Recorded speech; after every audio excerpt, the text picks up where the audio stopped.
Kinain mo na. Ganun agad. Shout out mga idol. Ayan. Dito kami ngayon si Let's Oh, mga idol. Si Rons. Nandito si Insik Vlog. Si Rons Vlog. Dito si Insik. Dito i-concern namin sa masarap na tinapay. Nag-uusap kami ngayon tungkol sa pag-gala-gala nila sa ano. Oh. Pistang patay. Ayan mga idol ha. Ano masasabi mo, Insik Vlog?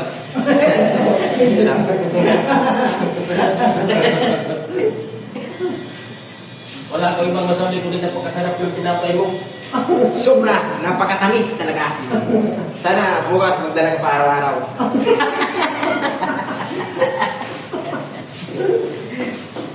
Ang masasabi ko lang ay si pag-aam tsaka punan. Bulos na yung kapuhian. Kung meron ka nito, wala kang talo.